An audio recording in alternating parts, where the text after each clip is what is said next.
watch.opensignalpdx.org site is, we're really excited about launching it. It's going to be really fun for everybody to be able to see about producers, content from Portland.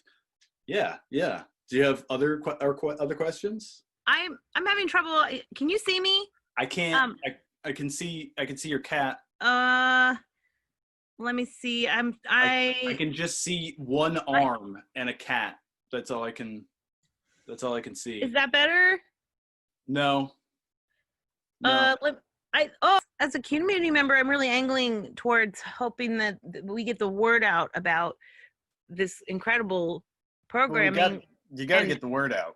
And I mean, in community media, it's, you got to make sure the angles are right, and you got to make sure. Yeah, you got to also have some good lighting situations, so that. I think there's some real cool stuff that's going to be happening on there, and I'm really excited that we can host this thing together.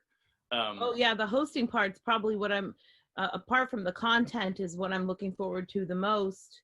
I was worried that, we would have some trouble, on the trying to communicate, but it seems like it's doing great. And I think this has been fine. I mean, I like it better than being on the phone. I think, it's simpler. In some ways, you'll be able to see body language of people. Yeah, and I can really tell from your chin, like, what you're thinking and feeling. Exactly. Unsignalpdx.org. Is that right?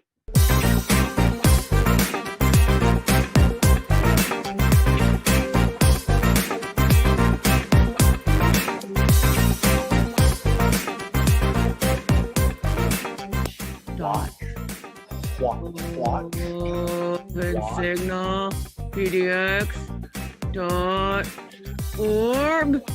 Watch.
I'm walking today for my dad who passed away from AIDS like 3 or 4 years ago, and my mom who's also infected with AIDS. And making the sexuality education. I just want to be there for them and everyone else. I think it's a common misconception that AIDS is just for gay people or people that are irresponsible with sex. But my mom and dad were married, and they get a lot of scrutiny for, being positive. And I just want to be here and show support for them because I'm always here for them. That's actually my dad's death anniversary. He was taken by AIDS in 1993, this exact date, and just coming here to commemorate to his memory. I think if individuals talk about their status with everybody they know, their employer, all their friends, their whole family, and one person at a time doing that can change a lot of people's minds about who gets this disease and who they might know that would also have it, and what they could do to help that one person, and that would be huge. So let's take a look at community policing in action. I've already talked to you. Yeah, could you, is it on? Yeah. Could you state your name, please? No, Lee. Hi. We didn't get your name, by the way. What was your name? My name's Tommy. I'm a preschool teacher. Pleased to meet you. What was your last name? Sedlak. How do you spell that? S-E-D-L-A-K. There you go. And your first name? Tommy. Is that for Thomas? Yeah. How about a middle? No middle name. No middle name? When were you born? Summer '69. How about a date? Date? It's not important. There's no law saying that. Yeah, okay. You're asking us questions, we ask you questions. I'm a Cancer. We're all citizens here. We all ask each other questions. Sir, do you realize that it is a general order that what? you need to give me your name and BPST number as an officer of the Portland Police Bureau? Take a hike. I'm asking you for your name and your BPST number. I told you I'm not giving it to you because you don't need to know it. If you need to know it, you will get it. Okay. You are disregarding the general orders? Obviously, you don't know the general order. Okay. Have a nice day.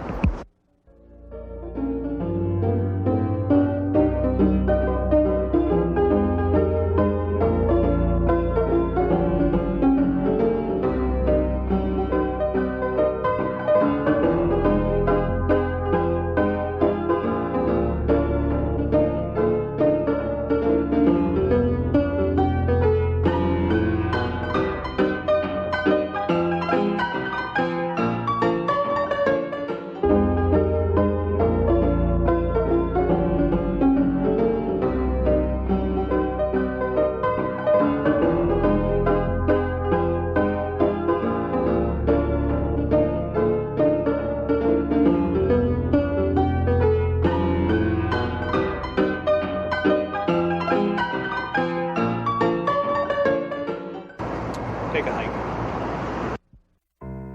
Television has become an integral part in how we perceive the world, so it's important that we not let it be controlled by faceless corporate entities. Here at Portland Cable Access, we provide everyone the means to produce their own television experience. We help you give a voice to share with other people what you know, so that others might hear and learn, opening all our eyes to the world and all its wonders. Portland Cable Access, the face of the community.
The decks are made of marble with a guard at every door, and the vaults are stuffed with silver that the miners sweated for.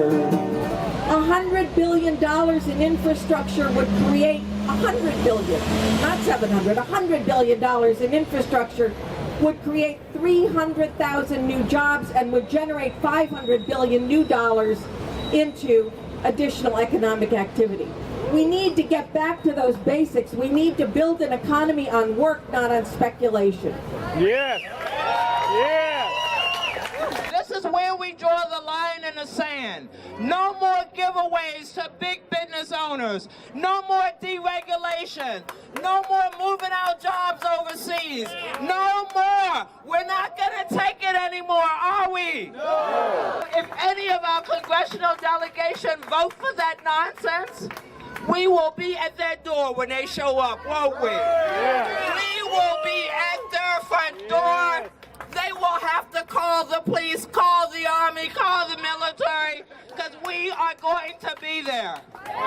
We're going to let them know that we will never, ever, ever have this kind of representation again. I just came in on the Max. kind of off on the Mount Hood exit. And run to Todd here. Hey Todd. How are you? I've been talking a little bit. I'm doing good. Yeah, good. What's happening?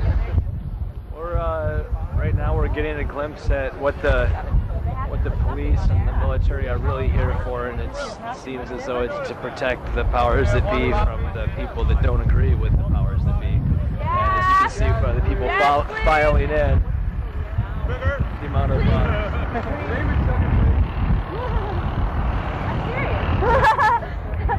this is why the establishment puts so much money into the military and the police state. It's not necessarily to prevent simple crimes and misdemeanors. It's for people that don't agree with the government, and that's what we're getting a glimpse of. Thank you, soldier, for going off to war, leaving home and family, from some far distant shore. Did I ever tell you, soldier,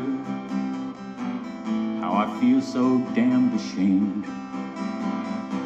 The way that you were treated when you came back home again. You know you're not a loner with your grief and rage. The names of those who cried for you would fill an endless page. For this war was ill-begotten, you responded just the same. Well, thank the stars forever, you're back with us again. Now the setting.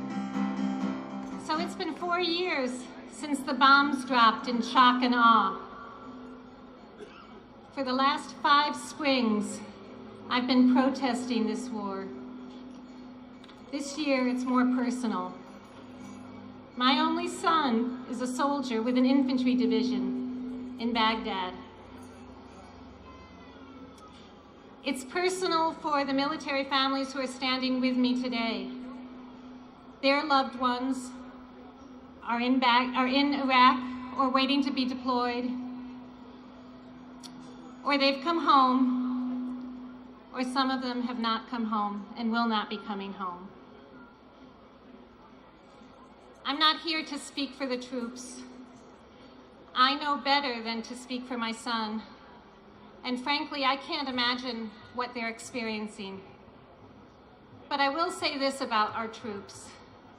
They are braver, more patriotic, more honorable, and more virtuous than the lying, cowardly draft dodgers who sent them there.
But, we have a monthly membership meeting. Please come by over at the Quaker Friends Meeting House. Okay. On Stark.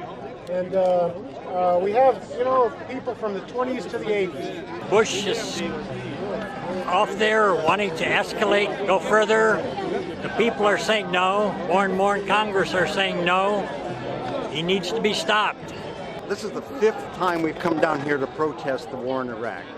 We protested when it started. We marched around. We had umpteen thousands of people. And then every year since then. So this is the 5th time. And I gotta say, we're getting sick of it. Get out of Iraq now. Stop the war now. That is it. We have 9/11, so we go off and bomb the poorest country in the world. And more of a criminal activity than a damn war. Just a sample of the people wanting to stop this war. We figure it's illegal. It was started on lies. I myself am a Iraq vet. I've seen it over there. It was a mistake there. It's a mistake here. In fact, more than a mistake. It's illegal. I'm really quite discouraged, actually. I'm not encouraged. I'm annoyed that it's taken people so long to become against this war. I'm telling you, I'm worried that we're going to be in Iraq for 20, 30 years. We need that oil. And I'm worried about them attacking Iran. That's a big worry now. I don't think those chicken hawks have any concept of what war really is. And that's what bugs me the most. So we're talking about something that, totally encompasses virtually everyone in our society. 2/3 of all marriages will have at least one violent episode.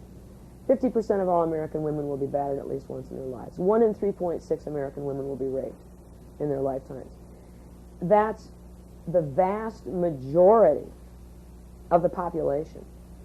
When you look at it, when Ms. Magazine in 1991 did a national survey, what they found was that 93% of American women indicated that they had been the victim of domestic or sexual violence at least one time in their lives. That many women, all of whom know men, all of whom know children or interact with children or hang out with children in some way. When you put all of that into perspective, it is not just a women's issue, but it is the predominant social issue of our time. Next coming to the stage is a lady. She's shy and demure and reserved. Yeah. And the executive director of the Portland Women's Crisis Line. She's terrific. Been a committed and active feminist most of her adult life. Has the best seat in the house. I don't know how you finagled that one, but it's fabulous. Hey, look what crossed our path. Man, too bad she's out with this loser. I bet she was great. Hey, you can't talk to my girlfriend that way. Oh. What did you do to my boyfriend? My friend knocked him out. You come with that. That's it.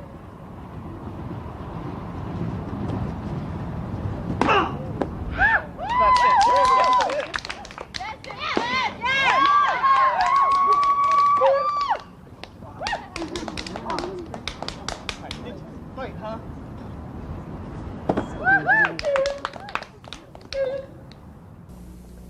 So it's a man's issue as well, because men need to knock it off. Men need to stop doing what they're doing. And good supportive men need to talk to other men about doing that. Secondly, domestic violence doesn't occur in a vacuum. There are almost always children. And those children are very often male children. And they're learning that behavior, and they're learning about how to be abusive. And in 70% of child abuse cases, the kids are also getting abused. So it's a children's issue as well. Certainly, I think that people who would really think about rape would also realize that it's not just a women's issue. Certainly, the preponderance of rape happens to women. Certainly, preponderance of rape is perpetrated by men. Men also get raped, too. But the women who get raped, again, are not in a vacuum. They're not just lost souls wandering the face of the earth and getting raped. They are people's friends. Sometimes they're wives. Sometimes they're lovers. Sometimes they're mothers. Sometimes they're sisters, their cousins, their best friends. And when a woman is hurt, it impacts everybody in her immediate circle. Whether she tells them and chooses to seek their support, or whether she doesn't tell them and simply starts acting stranger and stranger because she's holding in this giant secret.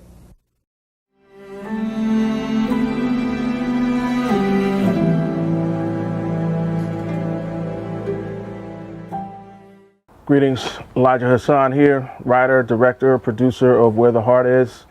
And I guess to introduce this film, I came up with the idea for this film. It was a result of conversations I was having with really good friends of mine, artists, writers, community activists in Portland, and kind of, what their stories were and are, their travails, how they got here, how they're able to survive, their experiences and things. And it has helped me when I've come into different things, thinking about their experiences in one way or another. So I wanted to share that with the wider community. And really that's kind of what this film is just these conversations I was having with these different folks. And I hope you enjoy it. And thanks for watching again. I'm Elijah Hassan, and this is Where the Heart Is. One of my memories of Northeast Portland along Williams and Vancouver, I had a friend who I went to high school with. We were good friends in high school. His dad owned some property along Williams, the old House of Sounds, a couple other buildings along there. And after high school, he left Portland and only came back when his dad got really sick. And I remember running into him and talking to him, and he was talking about how he hated Portland and he wanted to just get out of here, wanted to get rid of that property.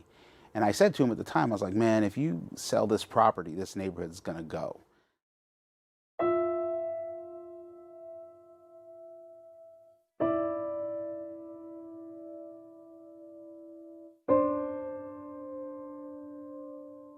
Even when I lived in Portland as a teenager, I was too white for the black kids, too black for the white kids, and I just never felt like I fit in.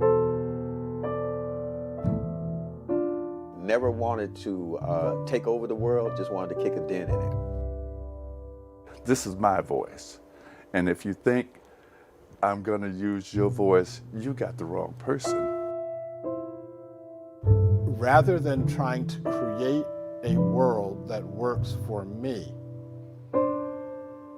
I wanted to create a world that works for more than me. Well, the majority of the whites in that area were shocked to know that I had gotten into their neighborhood. I'm telling you, when we were little, I'm telling you, downtown Portland, it was racism.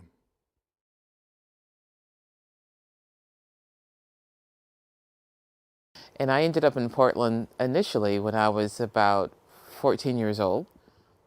My mother moved me and my other 7 brothers and sisters to Portland. My dad had passed away unexpectedly, and she had gotten a job in Portland. I got turned in to housing because I had a lot of tall black men coming in and out of my apartment, which were my brothers. They just assumed that these tall black men were a danger or a threat to them. Everybody I encountered in Camden was black. And so my notion of creating a world that worked was creating a world that works for black people. I had a TV, we could watch the TV, and we could see all the white people on TV were having a ball. When I was in grade school, or I think we called it junior high school, I had an art teacher, and I was drawing people, but I was drawing white people. And she said, Arvie, draw the people outside, draw the people out the window there. See those people out there? Draw those people. I didn't even know what she was talking about. Well, I went to an all-black school. She's talking about drawing black people. My grandfather gave me a book on Michelangelo. I copied everything in that book. But to me, that was art. That was art. Not those guys out there. This, of these white people that I'm drawing, that's art. Miss Brenner said, nah, draw those folks. I didn't stay here long because shortly after, my mom moved us all to between Sherwood and Newburgh. And so I actually went to high school there. I felt it was like the most racist place because I was the only black child in my classroom. Sometimes there was a time when I was the only one in my whole school, and they were mean. We were born on Rodney and Fremont on the corner. The house is still there. As a child was Southwest Woods with my mom and my dad and my brothers and sister. Before I moved to Portland, I grew up in the East Coast. I grew up right outside New York City in a tiny little suburb in the state of Connecticut. And it was a really, really white town. There was like, I think maybe 6 black families in the entire town. And of those 6, 4 of them were related to me. A lot of people call me J-Dub. They call me K-Boo, Radio Man, Reverend, Pastor, or to the latter part of this, Shaka. And actually it turned from Shaka to Shaka Groovia. Community nut from way back. Came from San Antonio, Texas. And when you're from Texas, you think big. I did go to school down the street at Ockley Green and Jefferson. Later I went to PCC. Went to some other colleges. I went to Grambling. I started school at NYU when I started my college career at NYU. Right outside of the campus, right outside the door, was jazz clubs I had to pass by to go to school. And I couldn't. And often when I'm supposed to be doing a paper, I'm sitting there listening to McCoy Tanner, Frank Foster, and other jazz greats. And I'm supposed to be doing my schoolwork. So I had recognized that I wasn't going to finish school if I didn't get out of here. So at 11 years old, I was one of the co-founders of an organization called the Black People's Unity Movement. And as we were doing demonstrations for better housing, et cetera. And at around 11 or 12 years old, we had a demonstration. We're walking down the street.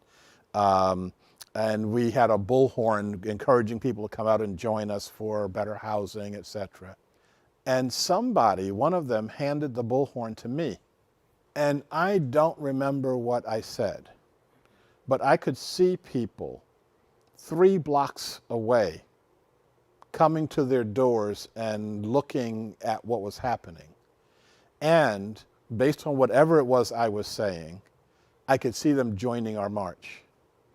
That was my first taste of people's power. I remember when I was growing up, I would come outside and I would hear people marching up and down the street saying, "We are the African people."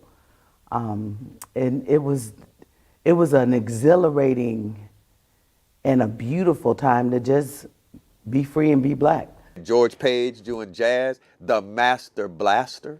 As a matter of fact, and I have to say this, George, God rest your soul, he put me on Front Street because he asked me why I didn't play any blues on my show. And I told him there's no funk in the blues. And B.B. King was coming to town. He said, okay. So he got me these tickets to the B.B. King concert. And him and B.B. were great friends. I was in the second row. And in the middle of the concert, B.B. stopped, started talking to his guitar, Lucille. And he said, "Lucille, zoop, zoop." He said, "There's some young man, I don't know if he's backstage, front row, that he thinks there's no funk in the blues." And he made this funny sound like, "Really?" with the guitar, like, doo-doo-doo. And he said, "Can we show him that there's funk in the blues?" He said, 1, 2, 3, 4. And George Clinton and the Mothership landed in the middle of the B.B. King concert. That's the only way I can describe it. That band got so funky, so high, and George was stage right, laughing at me, going, "I told you." It was like a musical gumbo in my house all the time. There was always somebody with something playing or something. Bruce and Catone were my drummers at Jeff. I sang in the choir.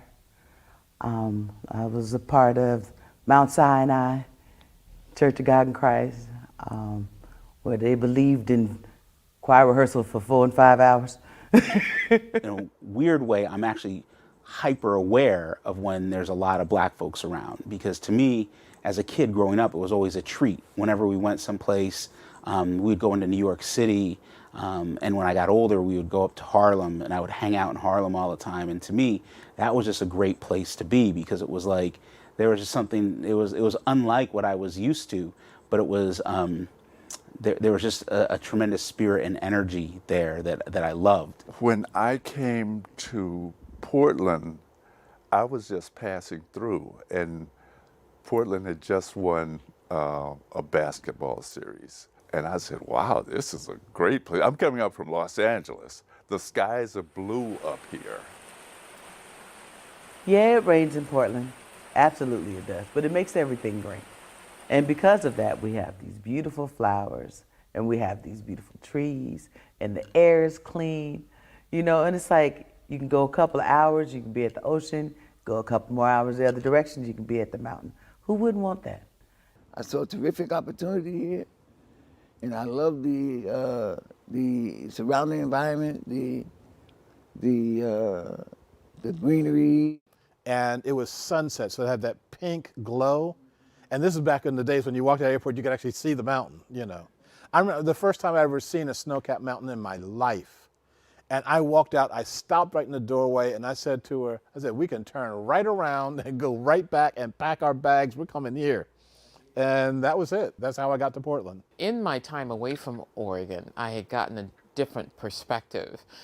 In Detroit, which is a predominantly black city, is where I started being comfortable with wearing my hair natural, because they had whole salons where they only did natural hair, and there was some that they only did locks, right? And so that is where I got my locks, and I came back to Portland just all full of, you know, my blackness, blackity, blackness.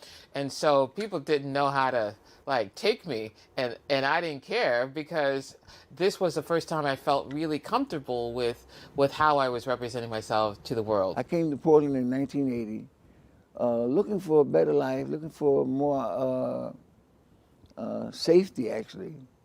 In the big city, I'm originally from New York.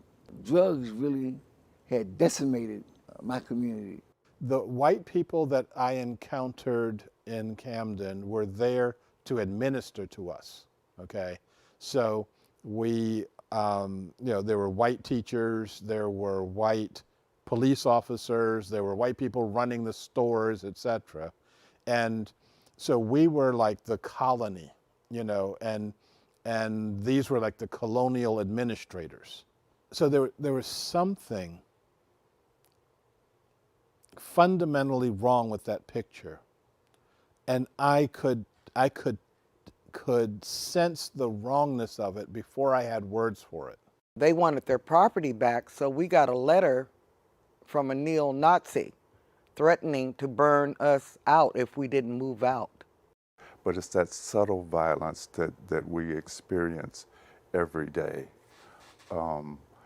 that impedes your learning, impedes your performance. Having to think about how you're being perceived, having to think about, if I make a mistake, are they going to lay that on my race? You know, Tim McVeigh can go in and blow up a federal building. That doesn't stick to white folks. 3, 4.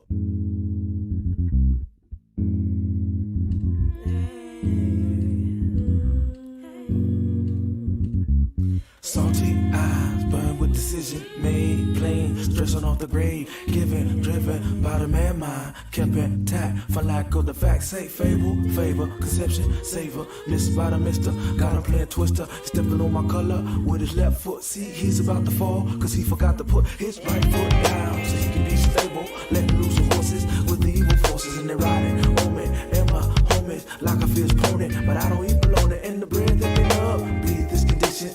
In the summer, you would have Irvington Park, Woodlawn Park, we had Peninsula Park. There was something going on at every park. There were basketball tournaments and just fun things for kids to do and get together. I mean, it was a delight. There would always be these like random brothers that showed up only in the summertime with big old fros that came from wherever they came from, and they would always be playing basketball in the park. We had concerts in the park that were nice. There was like Alberta Park was always popping. We were out at Columbia Park, beautiful day, and I cannot remember what happened. You know, what triggered this negativity, if you will.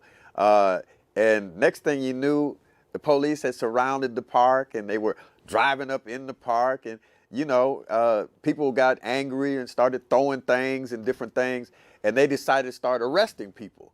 And they went after this one young man, and I will never forget it. And they thought that they were going to cut him off with this car. They did not know that he was the state high hurdles champion. And man, now I'm going to tell you this, Blake Griffin don't have nothing on this day. Blake jumped over a car in the NBA dunk contest, but on this day, hurdled that car in full stride and disappeared into the sunset. He didn't even go back to his own car. He just kept running. And the whole park just kind of busted out laughing. It was so funny. And at that point, people just began to naturally disperse. But that was one of the craziest days in the park. This disconnect between what I was experiencing and what I could see on television, it began to get a name for itself. And this became the Black movement. And I was very much affected by that at a very early stage. There was a woman that came to one of the schools when I was going to King, that was coming and teaching a lot of different African languages and garb. And so I wanted an experience at a historically Black college, and it was life-changing. Being able to go to a college where there's mostly Black students and Black teachers. That was the first time I had ever experienced a Black teacher. And so it helped define me, it helped me find myself, it helped me get grounded in culture, and I started to really feel comfortable in my own skin. I love that even though we're so far removed, we have a large number of folks who understand the power of going to a HBCU and will offer their students a chance to go and experience and tour places like that. But it always stuck with me, and I knew that there was something to that for me. But it just allowed me to be able to sit in my skin differently and be proud of that and embrace it, even though I knew I was different than everybody that was around me, but at the same time part of this big community village, because those folks look just like me, and those are the folks that embraced me. But my mom was a survivor. She always came up with whatever was needed. She made a way to find a way to get whatever was needed for the household. And many a days my mom used to walk all the way from Southwest Portland, which was off of Wood Street between Barber Boulevard, walk all the way downtown, then tote them bags, walking back home. She didn't even take a bus. And I had to stay at the house with the other kids. And I was young, and they didn't move unless they had to go to the bathroom. I actually ended up giving my own children the experience that I swore that I hated and I would never have, because they were in Southwest and they were the only Black kid in their classroom and they were the only Black kid in their neighborhood. And so, they grew up feeling a little out of place, and it was just circumstances that caused that to go from generation to generation. And so when I moved them into Northeast, they became much more aware of themselves and having friends who looked like them and that kind of thing. And I put my son, at the time he was in 8th grade, into Karanja Cruz's class when they had a boys' academy at Jefferson. Completely changed his life, and it was an amazing experience. My dad, he just always had creative strategies. If you could ask him something, and he literally, his mind just went to work on issues, solving and addressing issues. And so I think that's what I inherited from him, is this creative strategies, this belief that there's a creative means to address some issue. What I remember about my dad is getting his lunch pail every time he would come home after work. I'd hear him coming up the driveway, and I'd run out there and get his lunch pail. He always had something left in that lunch pail for me. I was raised by two parents, and I think it devastated me when my mom and dad split, and it was hard on all of us, but I think I took it the hardest. I had a real mother. And when I say a real mother, she was 3 something. You understand? And we talk about forearm. Mom was dropping forearms back in the 60s, you know, forearm smashes. But she was involved in the community. That was just it. She was involved in the community, NAACP, Urban League, of course, church. My mother's friends made me like I am now. Miss Washington, Miss Dialworth, Mr. Dialworth, all the people that my mother that raised me hang around, and my mother, and my father. You see what I'm saying? A lot of people thought I was too strict. A lot of friends thought I was too strict. There was people always coming up, oh, your children are acting so and they, want to give us money or, reward us. But my kids wasn't allowed to stand up, and pour sugar in the water and act all whatever. No, they got beat down. They know it. We have a lot of parents that are trying to be their kids' friends versus being their parents. Because I was raised in the era of where you showed out is where you got woe out. And it didn't matter by who. It didn't have to be your parents. Back in the day, you couldn't talk back to them. You couldn't do it like you do now. Because you got a beating. Mama was very strict. Daddy didn't whoop us, but Mama did. I never got a spanking from my dad other than from his mouth. He would use mine on you and make you cry. But Mama, she tore up your butt. At the end of the day, you held your family name high. You represented your family. And if somebody knew who your family was and you was disrepresenting your family, you'd have to pay for that. That's how it was back in the day. See? That's how I was brought up.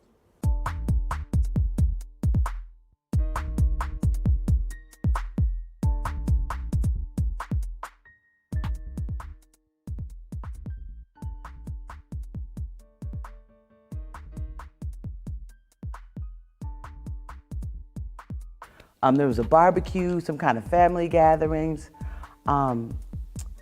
People who actually were outside a whole lot more, just living and loving and barbecuing and, playing Frisbee. And there wasn't a whole bunch of dogs around here like we got right now. And when you go along Williams and Vancouver now, it's completely unrecognizable. It's one of the most unrecognizable parts of this city. I recently had lunch there with a friend, and it literally felt like I was in another city. Quite a bit of change has taken place in this area. Our community doesn't have the same number of gathering spaces. We certainly don't have the number of schools and things that were here. I don't know. Our community has changed. In Portland, it's always been, Portland's such a largely white community, largely white city, that it was easy for me to adjust, but it was also the same thing where I would seek out black folks. The usual typical success story is that a person living in the worst city in America, which is Camden has the dubious distinction of, will get themselves out of that situation by working really hard and rolling up their sleeves or applying their brain or getting real smart in school. And what you're supposed to do in that situation is go forward and never look back. And so very early on, I knew that was not the approach that I would use for my direction in life. Even though many people in our community have been scattered all around, there's still a desire to gather. There's still ways that we're trying to do that. I do like social media for parts of that, but you can't replace that human touch. Those are the sacrifices I made. I tried to pick a house or a neighborhood that looked like a place where you would want to raise your children and where you would, feel pride in being there. But that's not to say that I want to be in terrible neighborhoods either. You know, that's sort of the cry of a lot of black folks, is that we shouldn't have to be in the worst neighborhoods in you know, surrounded by poverty and crime just to be around our own people. We shouldn't have to be in a dangerous place just to feel like we're in a safe place. People don't talk to each other anymore. They don't even know who their neighbors are, let alone like go and be involved with them. Once we were a community, now we have fences and property lines, and people don't talk to each other anymore. So things have changed. I guess Portland is becoming a big city. One of the interesting things for me about living in Portland, having moved to Portland, I was in junior high, was that I explored it all the time. You know, I would just get hop on a bus and go to different neighborhoods, and I would go to the movies, and I would do all sorts of things. And the city really opened up to me. I had a sense of exploration. And as a result of that, I grew as a person and as an artist. And even at, you know, in junior high and high school, I was going out and I was meeting other young people that had similar interests that I had. And I never had that sort of thing growing up on the East Coast. It was in Portland, though, that I have done more things creatively than I have done in any other city. It's where I felt like I've opened up and blossomed as a creative artist. I'm a multilingual as an artist. Not really deep on any of those specific things in terms of my painting, poetry, writing plays or songs or any of that stuff. I think I just, I want to give flight to what's inside. I worked hard to learn what I learned about art. And one of the greatest joys for me is to pass that on. And an even greater joy is when I can pass that on to a person of color.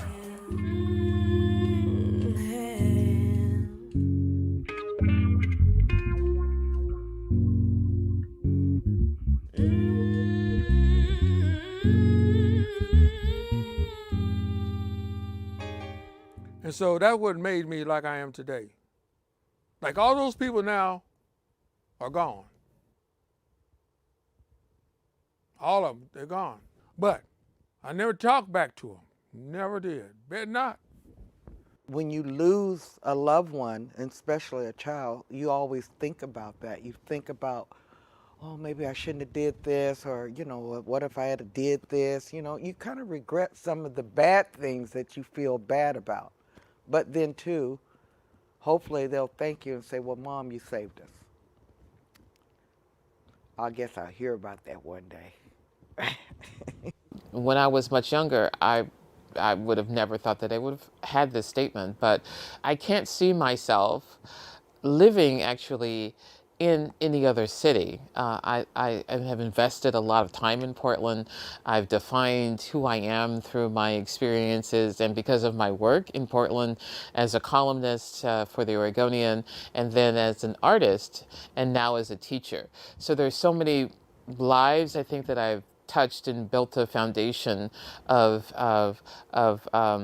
defining what I want my legacy to be, that I can't imagine living anywhere else. If it weren't for y'all, you know, at Matt Dishman and all that, doing what we were doing, we wouldn't be nothing. They said, Jay, thank you. No. It was y'all. And to everybody that was on Black Rock 88, it wasn't me. It was y'all wanting to dance.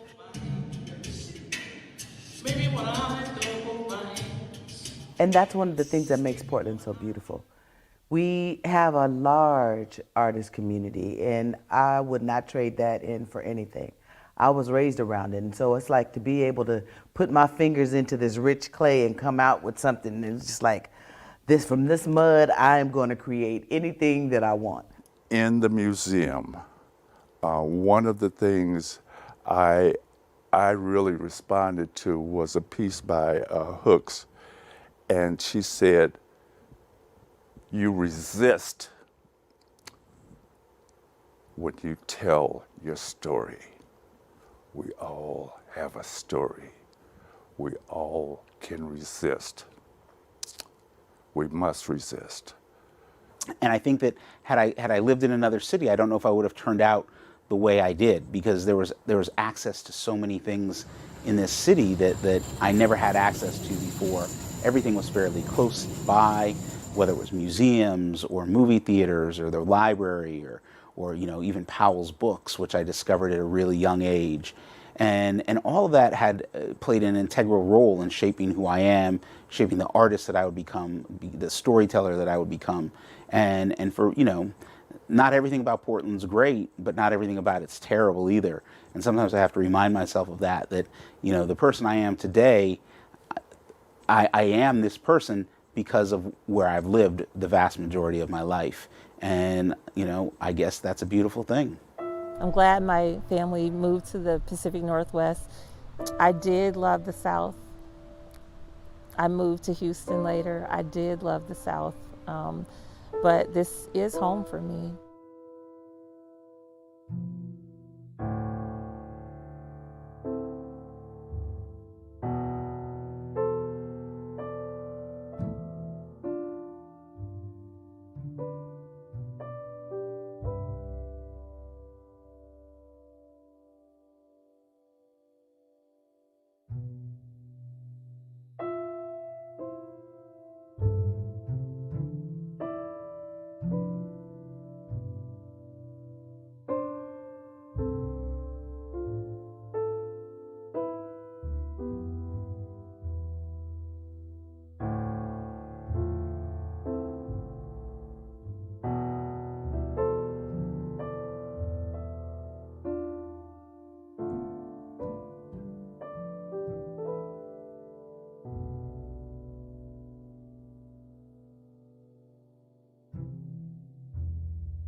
Right. Thank you so much for meeting with me and taking the time out of your busy schedule to do this interview.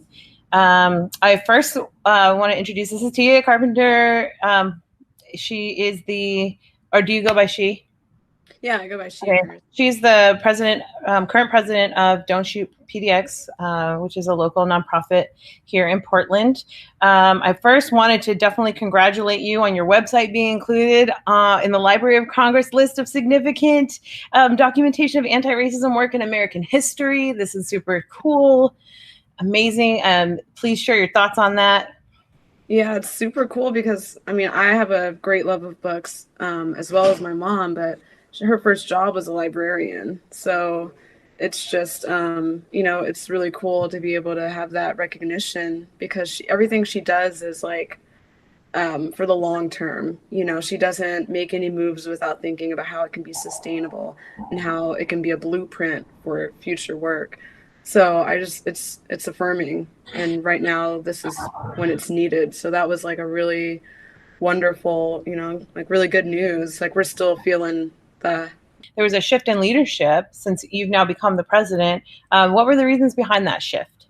So I was born and raised in Portland, but once I was old enough, I moved out to Austin. I was living in Denver for a while, Dallas.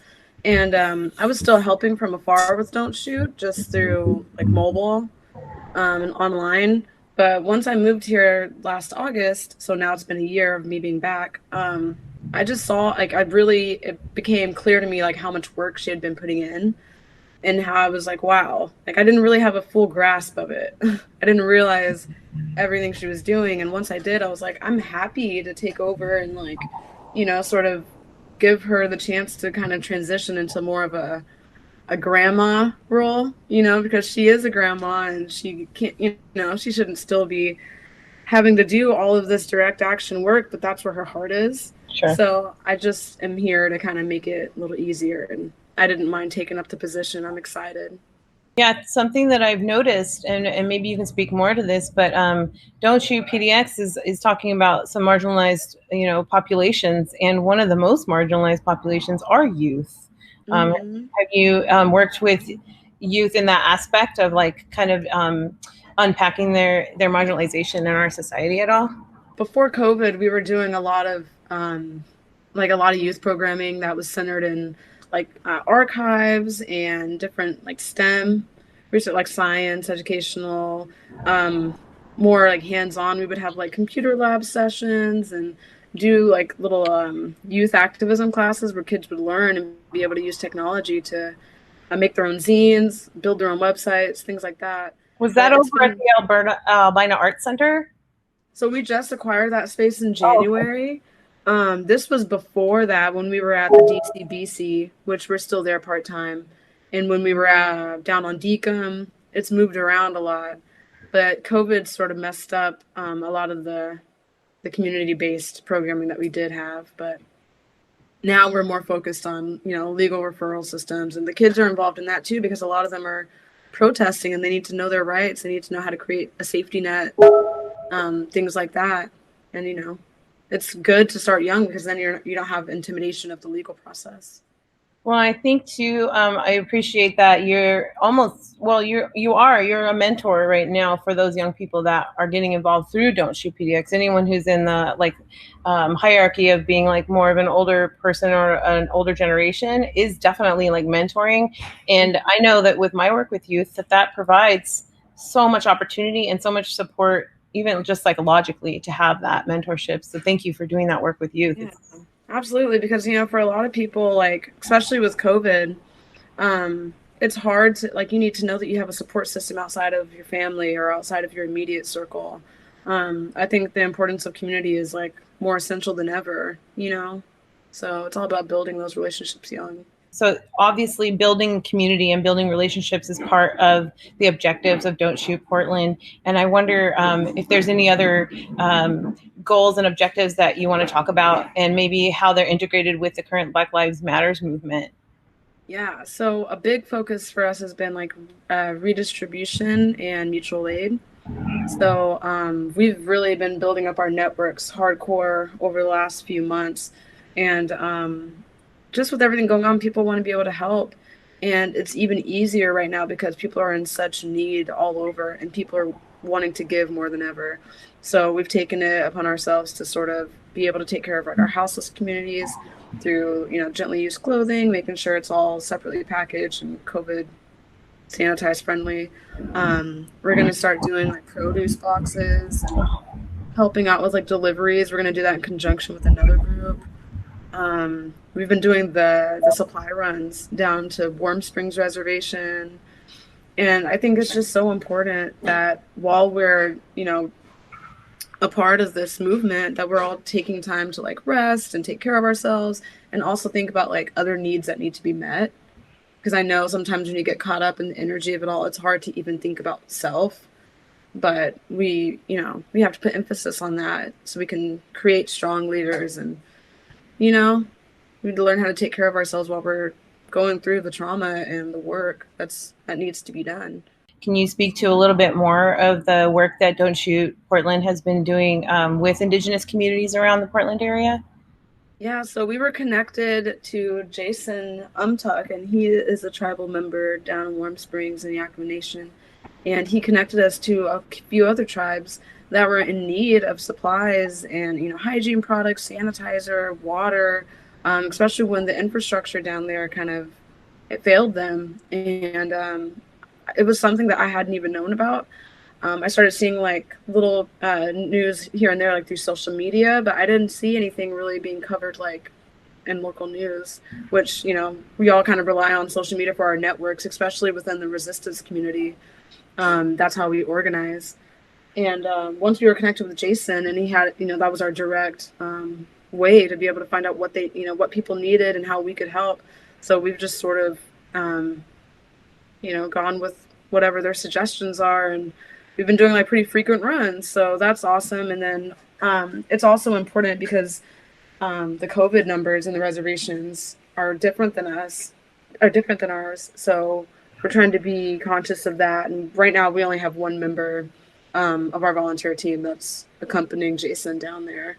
And, we like to keep it that way just to respect the tribe and their wishes and be respectful of COVID. And it's just scary. You always have to be very vigilant because not only are we worrying about like our lives and being able to survive every day during all of this, but we're also having to worry about this disease that's disproportionately affecting Black and brown communities. So just, being aware and learning how we can provide is what we're focused on with Warm Springs. And they just went to South Dakota too during Sturgis. I was like, y'all need to get out of there. They're like sending me pictures of them like holding the Black Lives Matter banner, and I'm like, okay, like nice, like hurry back. And like you brought up, especially with COVID happening, we're seeing the systemic oppression that has existed in our communities for a long time kind of like tripled, quadrupled, and I'm wondering, because so many folks are really heavily impacted with COVID, like they have maybe compromised immune systems, or they're part of communities that are more impacted by it. Do you have any recommendations for folks who want to get involved and do community building work, but they can't come to the protests because of those things, or maybe they live early, or maybe they work a 9 to 5? Are there other ways people can help? Not just Don't Shoot Portland, but this whole movement of demanding, human rights here. Yeah, and like the wonderful thing that I'm starting to learn is like, first during quarantine, I was like starting to see all my friends get into baking, getting into like becoming their own fitness coaches. And I'm like, wow, everyone's getting so creative and like resourceful. So we're like forced to, kind of outsource like what we can do and like help each other through that. But it also made me realize like our resistance community is super dedicated to helping. And a lot of ways that you can do it, like right now, a lot of people are starting to use shields downtown, like on the front lines, like just dropping things off to Don't Shoot or other mutual aid resource groups. Dropping off supplies is always really helpful. So what would you encourage people in the Portland community right now to focus their efforts on?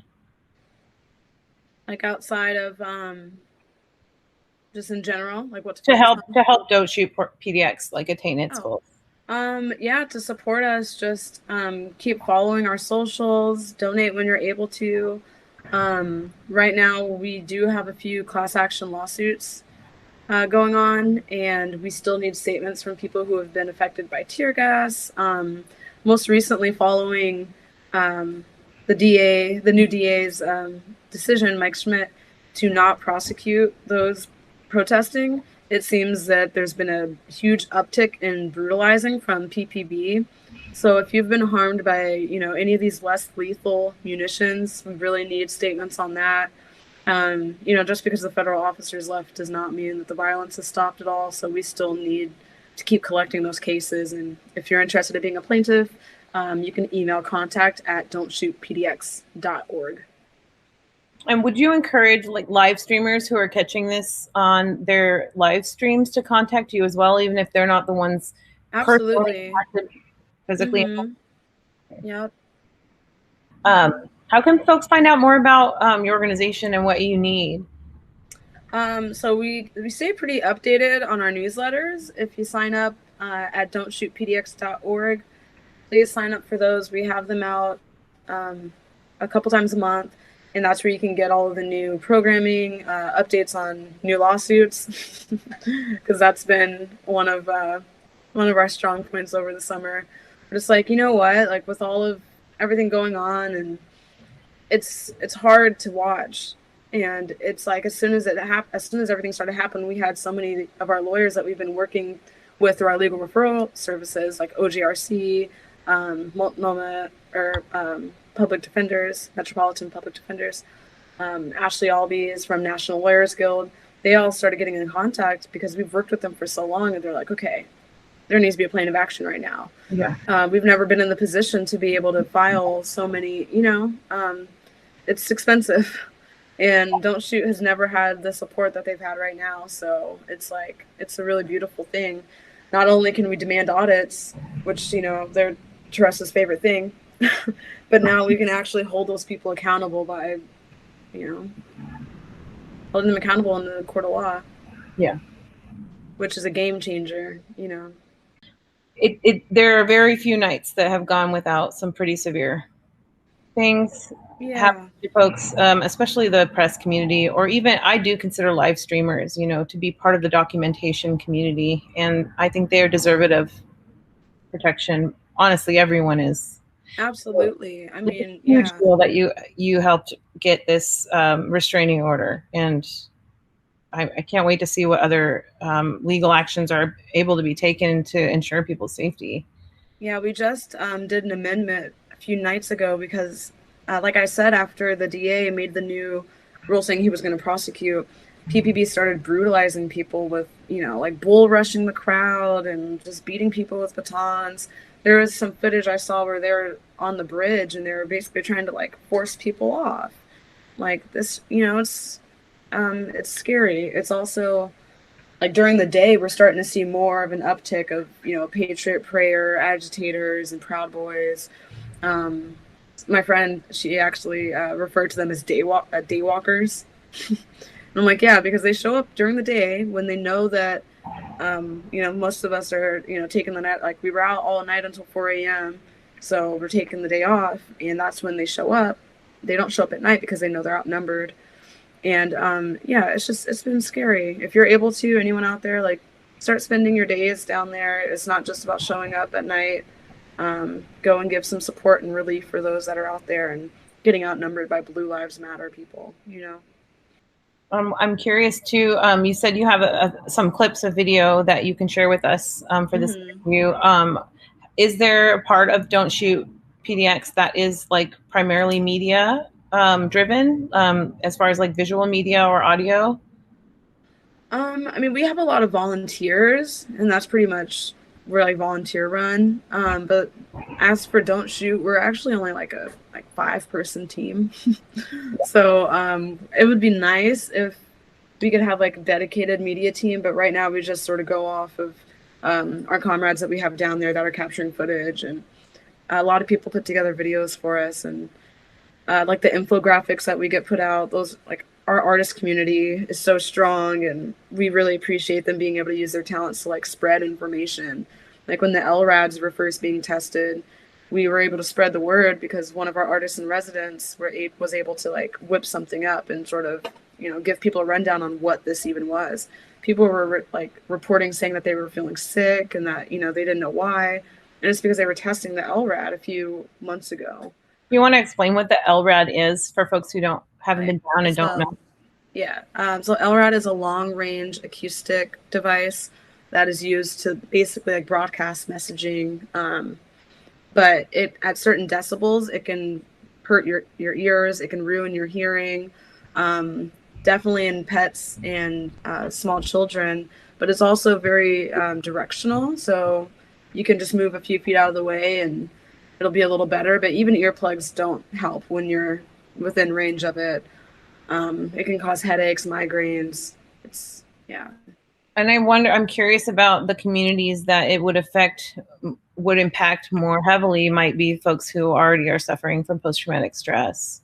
Absolutely. And we actually published a report on riot control agents about the systemic reassessment of like environmental damage, trauma, irreparable harm to our bodies. And within that report, there's just so many, it's kind of, I mean, it's horrible because they're literally, you know, people are experiencing, you know, pauses in their menstruation. They're experiencing like so many health defects, and they're literally poisoning us during a global respiratory pandemic, you know. And I think there's only been like a night or two where they haven't used tear gas since June 4th. You know, like that's months and months of this, you know, and the people that live downtown are being affected. The people that are living in North Portland residential areas, they're all being affected, whether they're out there protesting or not. Yeah, I read recently that the gas is actually a And they're type of using powder. expired gas now. They've been using expired canisters. Also, if there's anyone out there, we put a call out for this, but if anyone out there has canisters or if they've been collecting some of the munitions, even rubber bullets, things like that, please contact us. Contact Don't Shoot, because we are trying to do chemical analysis on them. And we're working with Physicians for Human Rights to get more research going on that, because there aren't any like official studies on CS gas. So I think that there have been studies on it, but they're studies that our government is doing with folks in the military, exposing them to these things, but I'm not sure if those reports are available to the public. yeah, and especially, I mean, COVID-19, like we've never seen this before. Like we need to make sure that people are putting this on the record, even if they don't feel the effects now. Like we have no idea what this is going to do.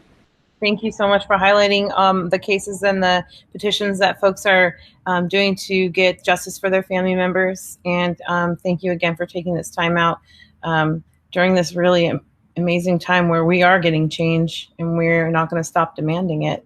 Absolutely. I'm loving it. It keeps me so motivated. You know, it's like this is hard work, but I feel so inspired and empowered when I think about the community that we have here. Portland is very, very interesting place, but our people are like no other, you know?